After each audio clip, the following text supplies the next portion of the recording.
Done. Today we are discuss about the Indian Society of GS paper 1 UPSC mains and it's too much sufficient for our examinations.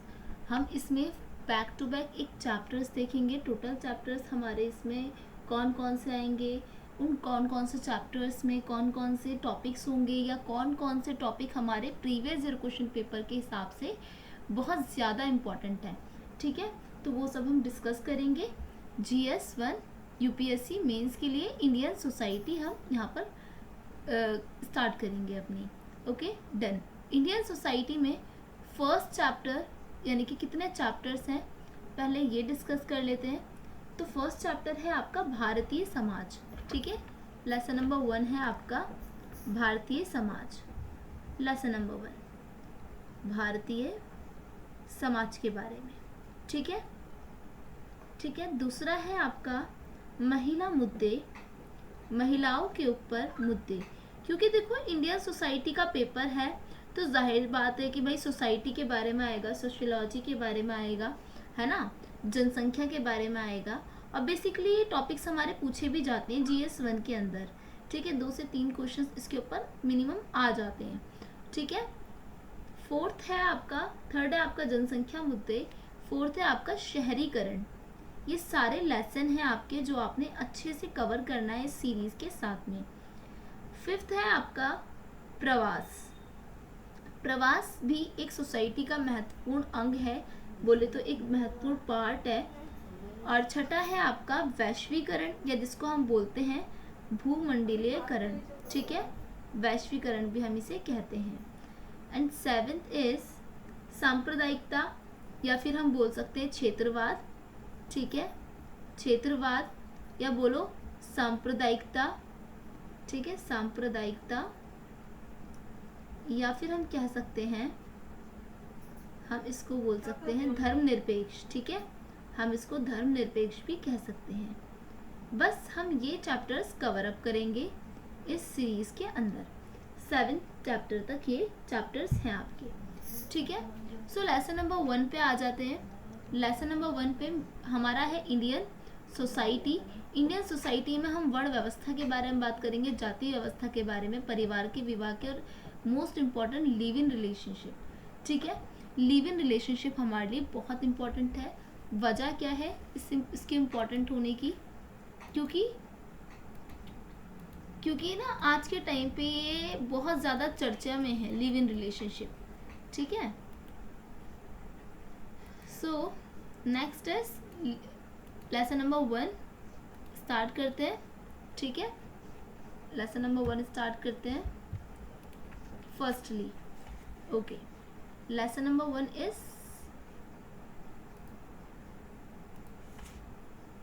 Lesson number 1 आपका है भारतीय समाज. भारतीय समाज.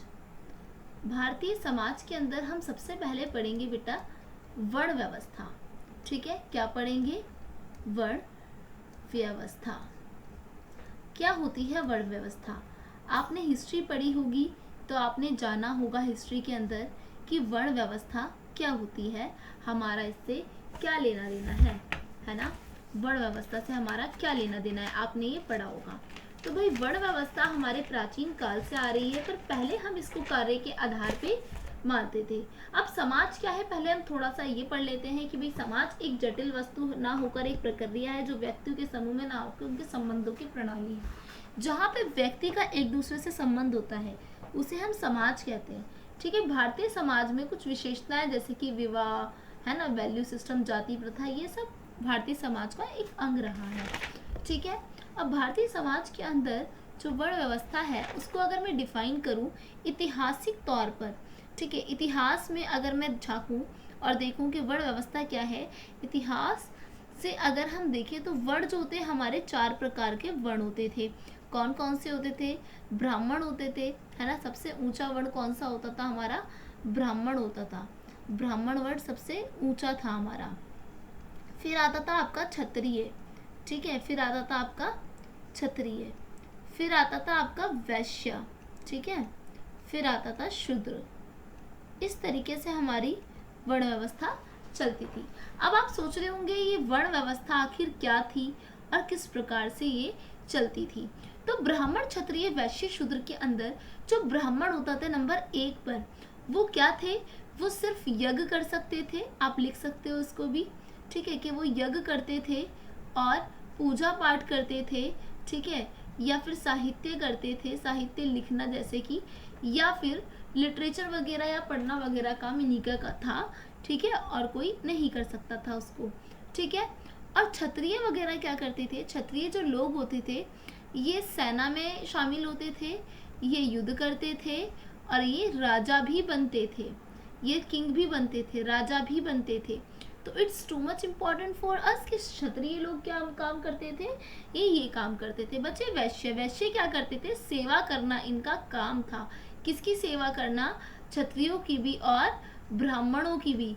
बचे आपके शूद्र, शूद्र को हम अनटचेबल मानते थे, यानी कि अछूत मानते थे, अछूत मानते थे, इनकी जाति बहुत छोटी होती थी, इसलिए हम इनको क्या नहीं कर सकते थे, ना इनको हम छू सकते थे, ना ये हमारे क्षेत्र में आ सकते थे, ना ही हम इनसे कोई कार्य करा सकते थे, ठीक है।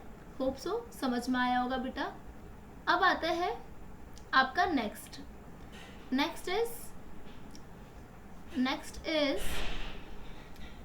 आता है वर्ण व्यवस्था।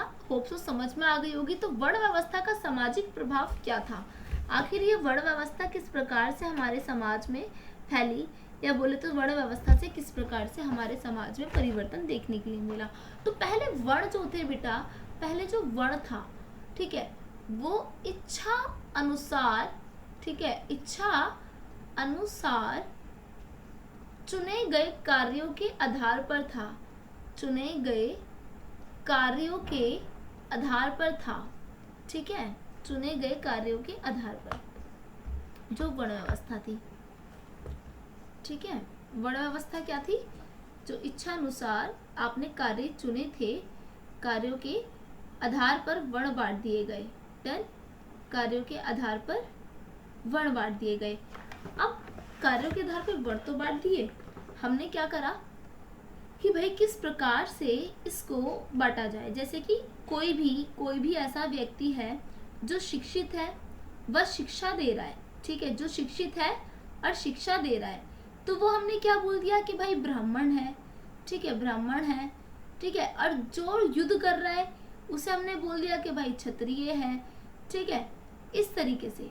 पर किस प्रकार से आज की आधुनिकता के अंदर इसको चेंज कर दिया गया। आधुनिक भारत में वर्ण व्यवस्था जो है have to be change the वर्णास सिस्टम, ये चेंज हो गया। कैसे हो गया, अब इसको पहले इसको बोलते थे कर्म के आधार पर, जो आप काम कर रहे हो उसके आधार पर, और अब बोलते हैं जन्म के आधार पर। इट मीन्स दैट कि अब आपका जन्म तय करता है आप किस वर्ण के हो। पहले आपके कर्म तय करते थे आप किस वर्ग के हो। आप युद्ध करते हो तो आपको क्षत्रिय कहते थे, आप शिक्षित हो आपको ब्राह्मण कहते थे। तो अब क्या है बेटा, अब आपका जन्म तय करेगा कि आप किस वर्ण के हो। तो it's to be major change of this system, वर्णास सिस्टम। ओके, सो अब आता है आपका जाति व्यवस्था, कि भाई जाति व्यवस्था क्या थी हमारे भारत में और आज के टाइम पे ये किस प्रकार से प्रचलित है जाति व्यवस्था, ठीक है। तो बात जब जाति व्यवस्था की आती है, जाति व्यवस्था क्या है पहले ये समझें। एक अंतर्विवाही स्तरों की एक प्रणाली शामिल होती है जाति के अंदर, ठीक है। जाति क्या है, भारतीय समुदाय में अनूठी व्यवस्था है, हालांकि समाज में विशेषता वाली संस्था है, लेकिन जाति भारतीय उपमहाद्वीप में गैर हिंदू समुदाय जैसे मुस्लिम, सिख, ईसाई को भी फैल गई। अब जाति क्या है, हाँ, एक जाति जो है या वर्ण क्या है, अभी ये भी समझेंगे, ठीक है। जाति को हम बोल सकते हैं जन्म जात है, जन्म जात मनुष्य को प्रदान होती है, मनुष्य को प्रदान होती है। अब अगर मैं इसकी बात करूं जाति की, किसकी बात, जाति की बात करूं, तो भाई आप लोग से बात करती हूँ, जैसे मैं बोलती हूँ संपूर्ण मानव जाति, है ना, हम किस जाति के हैं, मानव जाति, ठीक है। या कोई पशु जाति का है, लाइक कुत्ता है कोई, तो हम उसकी बात कर रही हूँ, पशु जाति है ये, क्यों बेचारे को मार रहे हो आप, है ना, आप में ज़रा सा रहम नहीं, आप इसे मार रहे हो। तो जाति क्या है जो उसकी प्रकृति बताए, है ना। तो भाई ये तो जन्मजात होती है, जाहिर सी बात है। आपको सुनते हुए थोड़ा वो आया होगा कि मैम कैसे बोल रही है, जन्मजात होती है जाति, है ना। तो जाति तो आपकी जन्मजात होती है बेटा, पर आपने जो बना ली है, जैसे कि कोई कुछ है, कोई कुछ बोलता है अपना आपको किसी जात का बताता है, कोई किसी जात का बताता है, but we don't know about the we are the मानव जात है। तो ये चीज हमें सोचनी चाहिए कि जाति व्यवस्था की जब बात करें तो हमारी जाति क्या है, वो जन्म जात होती है, मनुष्य को प्रदान होती है, ठीक है। अब जाति जो है, एक जाति उच्च हो सकती है लेकिन जाति जो होती है ना, वो पदानुक्रम से स्थान पर होती है, राजनीतिक और शिक्षा की स्थिति से कारकों को निर्धारित भी करती है। जाति जो है वो उच्च स्थिति का संचय करती है, और जाति जो है बेटा वो शीर्ष से निचले स्तर पर जाति समूह को गतिशीलता के बीच में लेकर आती है, ठीक है। अब आधुनिक समाज में जाति व्यवस्था पर क्या है प्राकृतिक परिवर्तन हुए। देखो, अगर मैं बात करूं आधुनिक समाज की, ठीक है, आधुनिक भारत की या आधुनिक समाज की बात करूं, तो आज के टाइम पर आधुनिक समाज में जाति से रिलेटेड अगर मैं आपकी बात करूं, तो अब जाति में एक और चीज़ हो गई है, आधुनिक शिक्षा भी शामिल हो गई है ना। आधुनिक शिक्षा शामिल हो गई है। क्या शामिल हो गई? आधुनिक शिक्षा। और क्या शामिल हो गई आधुनिक शिक्षा में? जैसे न्याय, समानता, ठीक है, ये सब शामिल हो गया, औद्योगिकरण, सब चीज़ें। जाति व्यवस्था जो है बेटा निजी क्षेत्र में जारी रहना उसका बहुत ज़रूरी हो गया है। और औद्योगिकरण, आज के टाइम पे सब औद्योगिकरण की ओर बढ़ रहे हैं, है ना।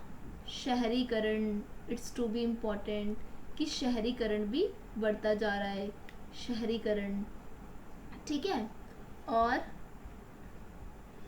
क्या है बेटा, जो चीज़ हमारी स्वतंत्रता के बाद अगर हम देखें शहरीकरण के बाद, तो संवैधानिक अधिकार हैं हमारे पास, औद्योगिकरण है, ठीक है, स्वतंत्रता है कि हर जाति स्वतंत्रता की ओर जा रही है। तो ये क्या है? जाति है। अब हम थोड़ा सा डिफरेंस देखेंगे, मेजर डिफरेंस किसके अंदर बेटा? हम मेजर डिफरेंस देखेंगे अपना वर्ण के अंदर, वर्ण व्यवस्था, ठीक है, और जाति व्यवस्था के अंदर, ठीक है, व्यवस्था, ठीक है, जाति व्यवस्था के अंदर देखेंगे किस प्रकार से दोनों अलग हैं।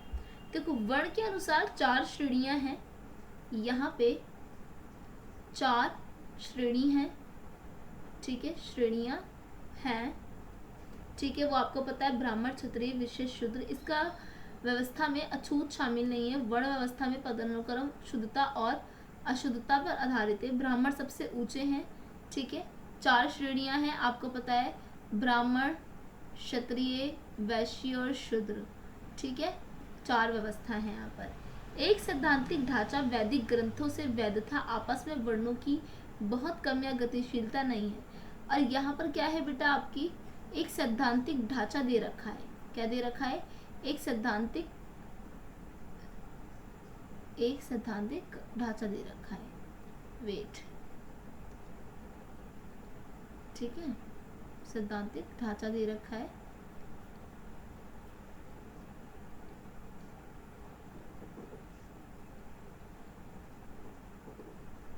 ढांचा है, ठीक है, एक सैद्धांतिक ढांचा है जिसमें क्या है बेटा, इस ढांचे के अंदर वैदिक ग्रंथों से वैधता पाई गई है, ठीक है। जो वैदिक ग्रंथ हैं उससे, वैदिक ग्रंथों से वैधता,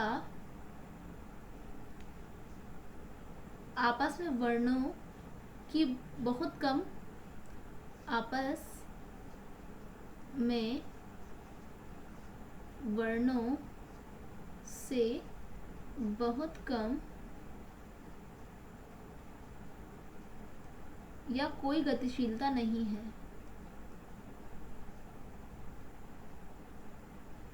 या कोई गतिशीलता नहीं है, ठीक है। यहाँ पे कोई गतिशीलता नहीं है, वर्ण व्यवस्था है, पर जाति इससे ही अलग है, ठीक है। जाति जो है एक अनुष्ठानिक है, ये उच्च हो सकती है, ठीक है, जाति जो है उच्च हो सकती है, ठीक है, उच्च हो सकती है, लेकिन नीची नहीं हो सकती। ठीक है, क्योंकि ये पदानुक्रम है। राजनीतिक और शिक्षा की स्थिति में ये और ऊपर जा सकती है, एक वास्तविक घटना है। ठीक है, उच्च स्थिति के गतिशीलता का अनुभव करते हैं, यानी कि उच्च हो सकती है। इसी प्रकार एक वास्तविक घटना है जो जाति है, जाति समूह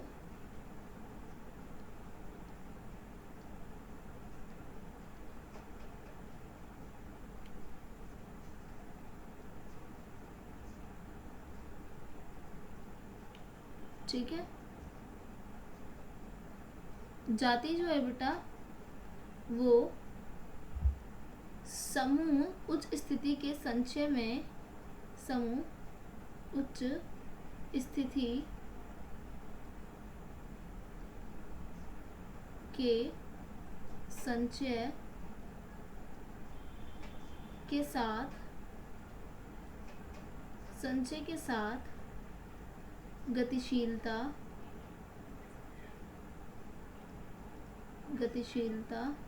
का अनुभव करते हैं। ठीक है, अनुभव करते हैं। ठीक है, तो जाति जो है बेटा एक वर्ण के अंदर कई जाति हो सकती है, पर वर्ण कर्म के आधार पर ही है। ठीक है, पर जाति जो है वो आपकी जन्मजात होती है। ये बात हमेशा याद रखना। ठीक है, जाति जन्मजात होती है और वर्ण आपका कर्म के आधार पर था, पर अब लोगों ने उसे जन्मजात बना दिया है। ठीक है,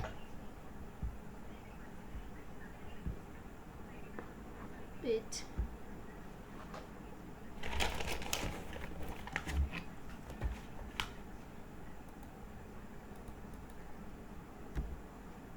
ठीक है, अब आ जाते हैं नए टॉपिक पर अपने।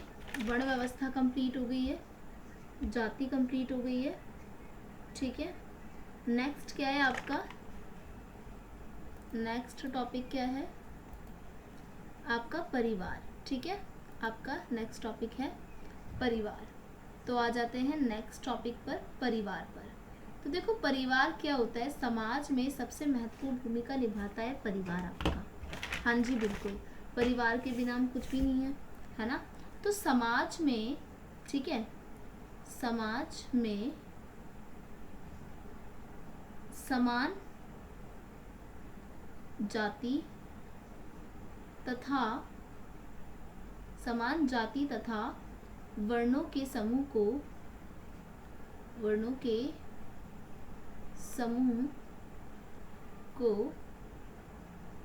परिवार कहते हैं।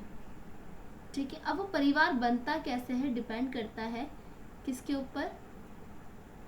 देखो, पहला हम परिवार के प्रकार में देख सकते हैं विवाह के आधार पे परिवार को।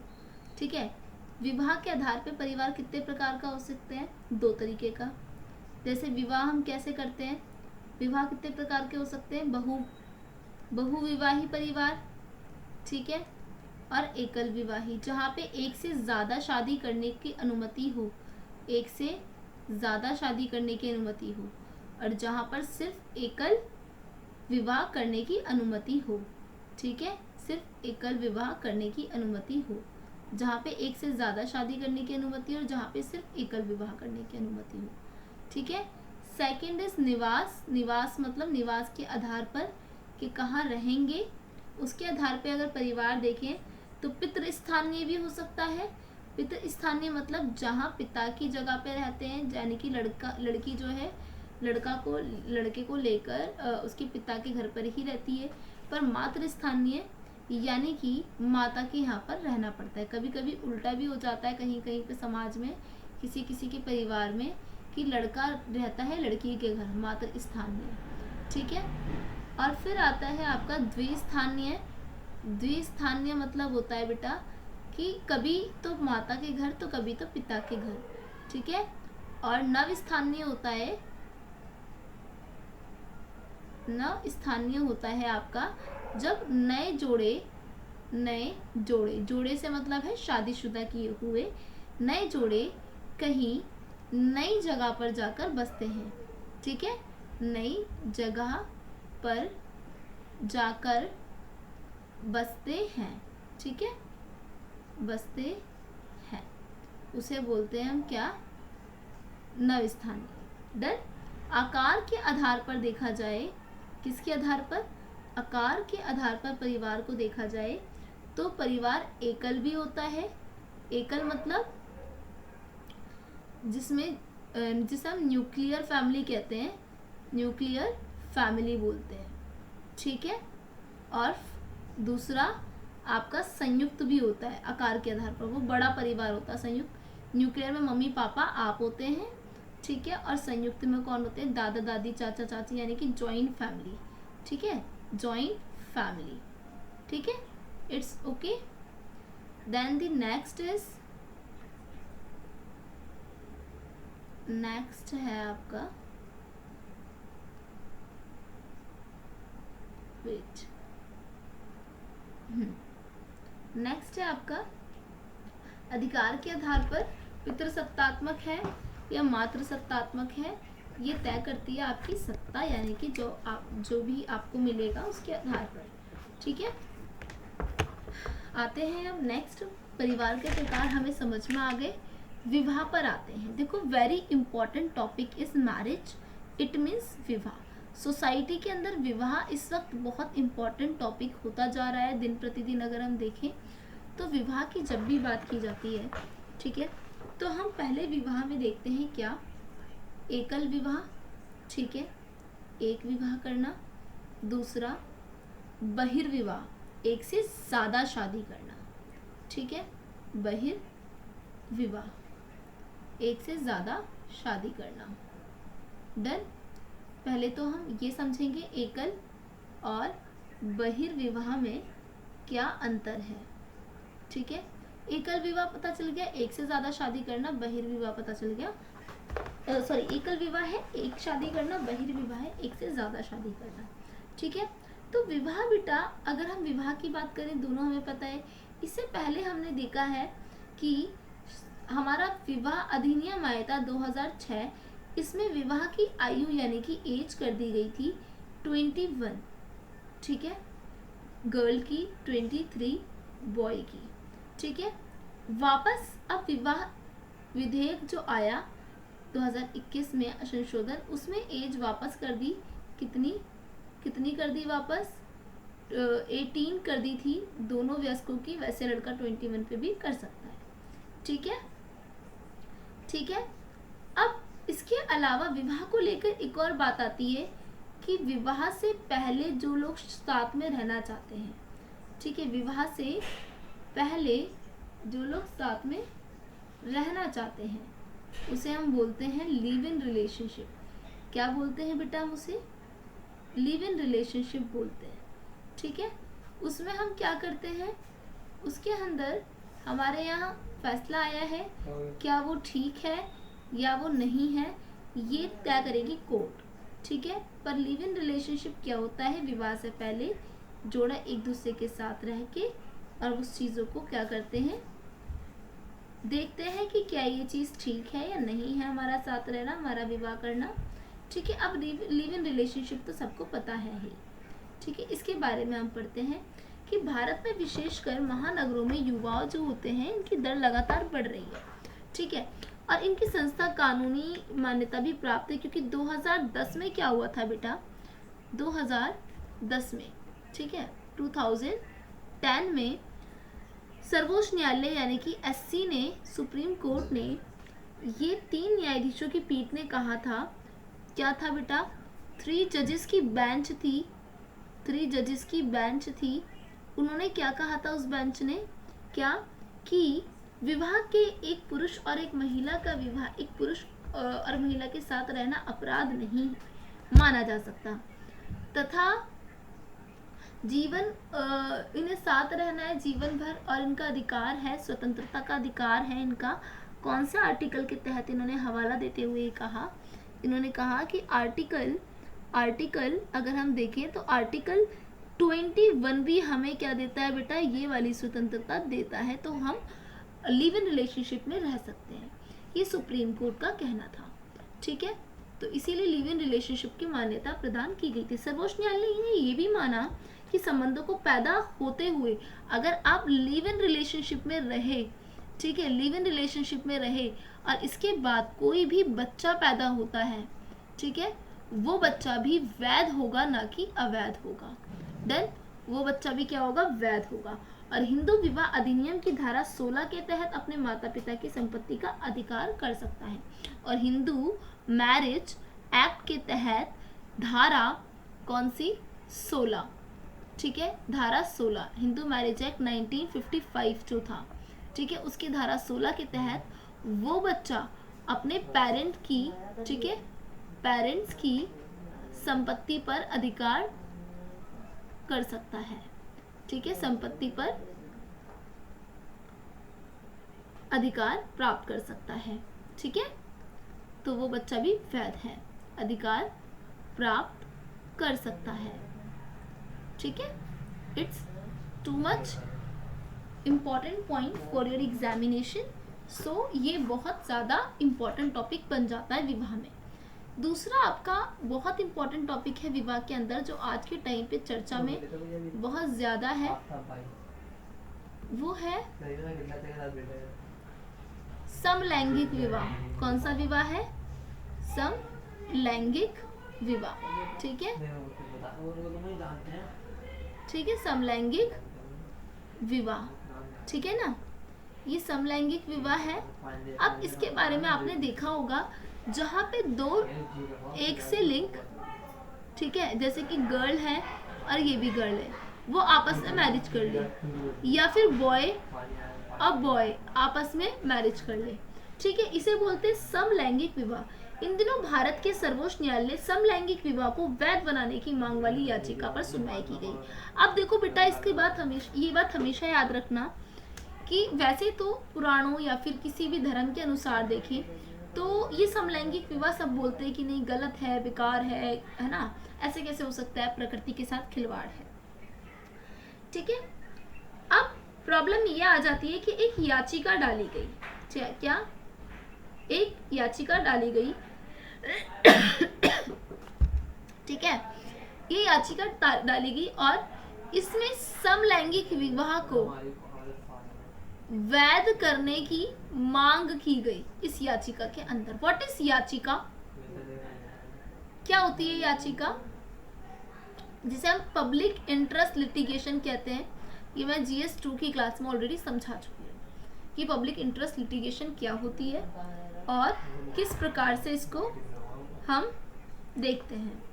ठीक है, तो पब्लिक इंटरेस्ट लिटिगेशन की बात करते हैं तो होप्सो वैध मांग बताई गई। इसको क्यों, क्या बोला इन्होंने, पक्ष में क्या तर्क आए, पहले हम ये देखते हैं कि पक्ष में तर्क आखिर क्या दे दिया इन्होंने सुप्रीम कोर्ट ने।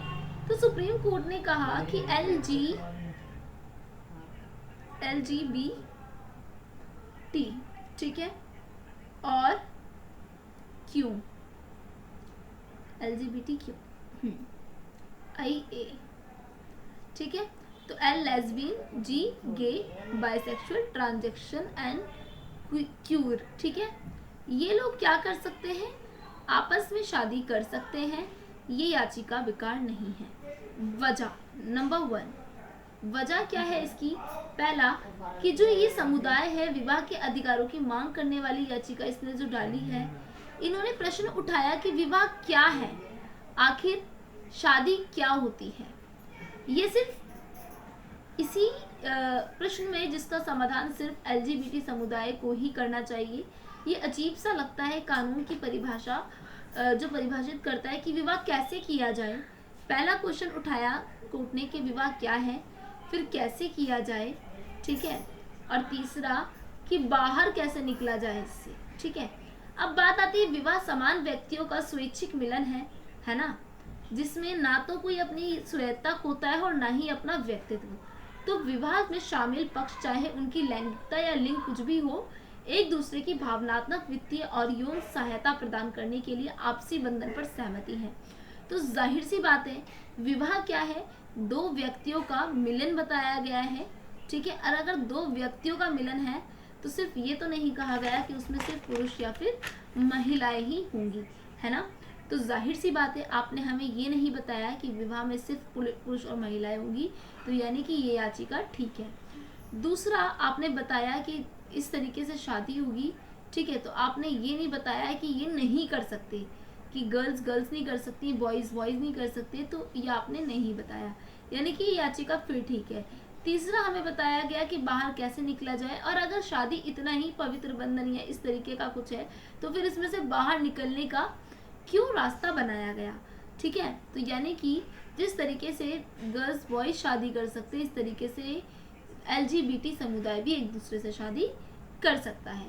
जब ये बात सुप्रीम कोर्ट ने बोली तो it's also for people who don't identify with sex and they are assigned to be birth. It means that कि हम उसको किस प्रकार से हम उसको याचिका को मान रहे हैं, ठीक है।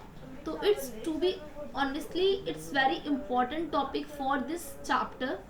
एक आपका अब हम थोड़ा सा इम्पोर्टेंट टॉपिक देख लेते हैं इसमें, ठीक है, कि कौन कौन से इम्पोर्टेंट टॉपिक हैं। देखो फर्स्टली बहुत इम्पोर्टेंट टॉपिक है वर्ण, जो आपने पढ़ना ही पढ़ना है, वर्णवाद जाति, ठीक है। दूसरा आपने परिवार तो नहीं खैर, पर विवाह बहुत इम्पोर्टेंट है। विवाह में क्या, संशोधन अधिनियम, ठीक है, संशोधन अधिनियम यानी कि एक्ट 2006 वाला भी और 2021 वाला भी, ठीक है, दोनों पढ़ना है। तीसरा समलैंगिक विवाह बहुत इम्पोर्टेंट है, समलैंगिक विवाह के बारे में, ठीक है। और चौथा तलाक के बारे में, तलाक में क्या पढ़ना है, केस लॉस पढ़नी है कुछ, ठीक है, जैसे इसका था आपका 3 तलाक वाला केस, ठीक है, विवाह में। और हाँ, पांचवा आपका टॉपिक इम्पोर्टेंट है इस चैप्टर से, लिव इन रिलेशनशिप, ठीक है, इसके ऊपर आपने क्वेश्चंस लिखना है, लिव इन रिलेशनशिप के ऊपर भी, ठीक है। It's too much important topic, live in relationship. Done, complete. Hope so समझ में आ गया होगा, ठीक है। First chapter complete, second chapter अब पढ़ेंगे हम बाद में।